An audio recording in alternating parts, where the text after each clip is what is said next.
Everyone, so today we will study about Woodward-Fisher rule. So Woodward-Fisher rule किसके लिए किसका part होता है? This is a part of organic spectroscopy. ये organic spectroscopy का एक पार्ट होता है. और किस में आता है, कौन सी स्पेक्ट्रोस्कोपी में आता है? UV spectroscopy. तो इस रूल का यूज़ क्यों होता है, किस लिए यूज किया जाता है ये रूल?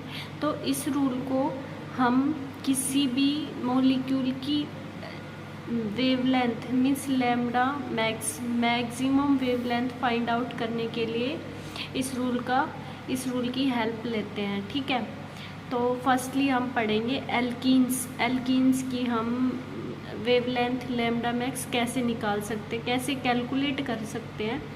ठीक है, मैथमेटिकली एक मैथमेटिक ही फॉर्मूले की तरह है ये. ठीक है, तो एल्कीन्स 3 टाइप की होती है: आइसोलेटेड, कंजुगेटेड एंड कम्युलेटेड. तो आइसोलेटेड एल्कीन में क्या होता है, जो टर्मिनल कार्बन्स है उन पे डबल बॉन्ड होता है. ठीक है, कंजुगेटेड में क्या होता है, एक alternate double bond, single bond होता है, फिर डबल बॉन्ड. इसमें क्या होता है, दो डबल बॉन्ड, एक कार्बन पे दो डबल बॉन्ड होते हैं. ठीक है, कम्युलेटेड में. तो हम पढ़ेंगे एल्कीन्स के लिए हम लैम्डा मैक्स कैसे निकालें. तो इसके लिए कुछ रूल्स होते हैं. So Woodward Fisher rule for alkene.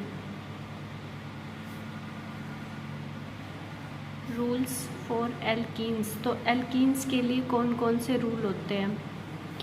सो हम पढ़ेंगे फर्स्ट कौन से एल्कीन के लिए, कंजुगेटेड एल्कीन के लिए पढ़ेंगे. ठीक है, तो कंजुगेटेड एल्कीन के लिए क्या क्या रूल होंगे और उन रूल की हेल्प से हम क्या फाइंड आउट कर सकते हैं, किसी भी एल्कीन की लैम्डा मैक्स वैल्यू कैलकुलेट कर सकते हैं. ठीक है, बिना किसी एक्सपेरिमेंट के.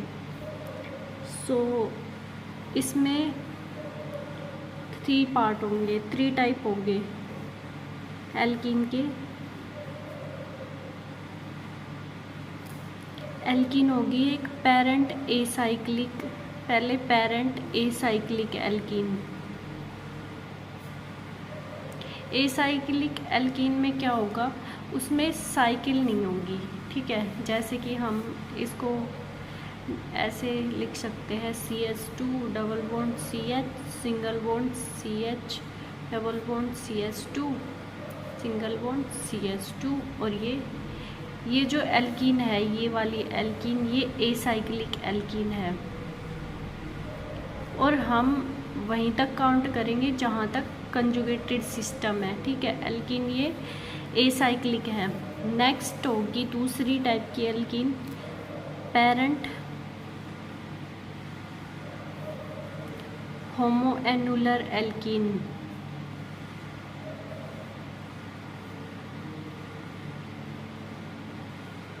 इसमें क्या होगा, जो साइक्लिक बेंजीन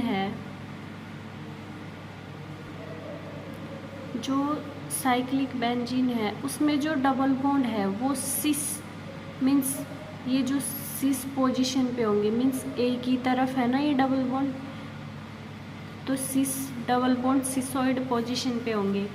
और पेरेंट हिट्रोएन्युलर में एल्कीन में क्या होगा, जो डबल बॉन्ड होंगे, हिट्रोएन्युलर एल्कीन या फिर डाइन बोल सकते हैं हम इसको, डाइन, इसको भी डाइन बोलेंगे, एल्कीनी.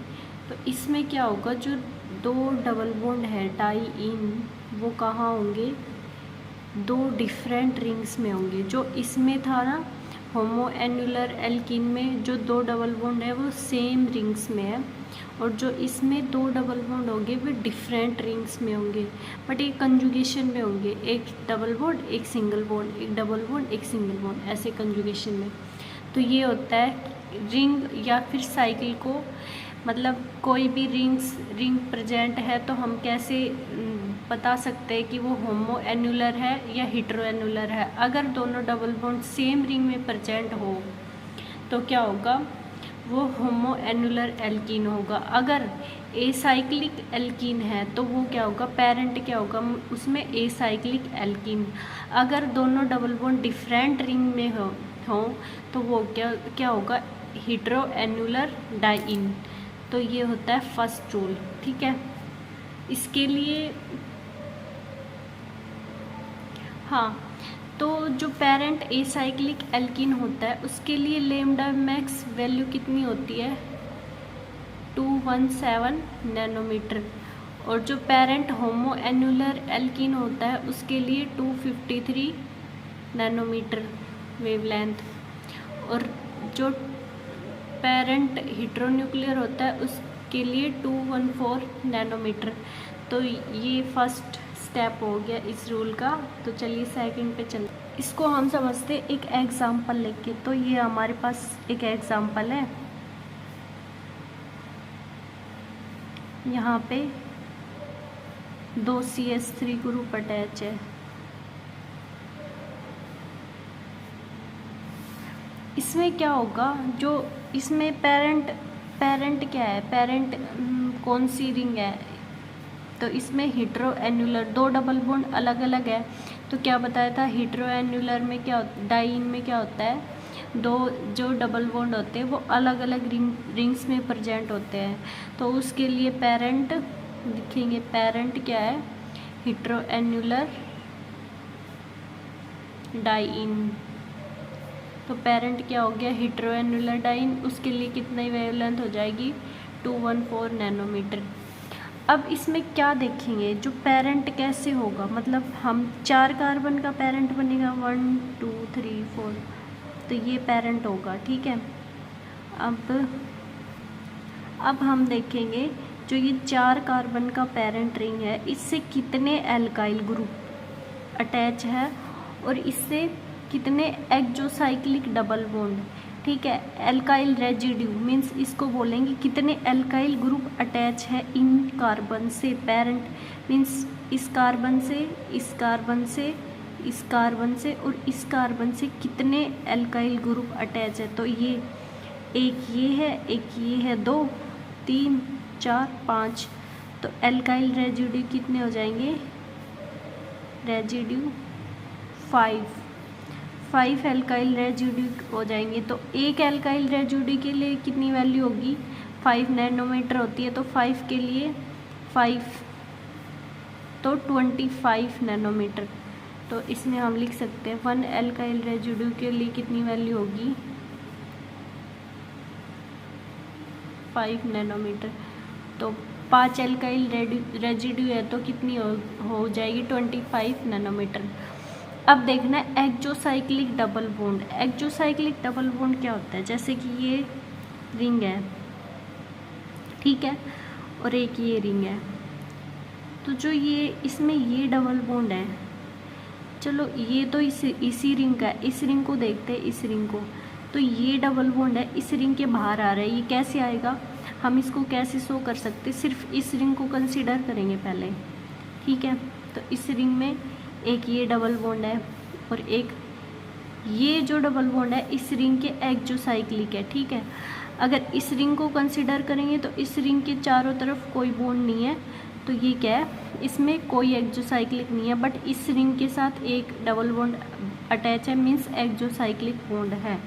तो एक्सोसाइक्लिक बॉन्ड कितना हो गया, 1 एक्सोसाइक्लिक बॉन्ड। 1 एक्सोसाइक्लिक बॉन्ड के लिए कितनी वैल्यू, एक एक्सोसाइक्लिक के लिए क्या कितनी होती है, 5, तो 5 नैनोमीटर, इसमें भी 5। अब इनको ऐड करेंगे, अब कुछ और है नहीं इसके साथ, 214 प्लस 25 प्लस 30, तो कितनी नैनोमीटर हो गया, 244। तो इस मॉलिक्यूल का जो लैम्डा मैक्स वैल्यू है वो कितना आया हमारे पास, 244 नैनोमीटर। ठीक है, तो ये हमारे पास आ गया इसका लैम्डा मैक्स वैल्यू।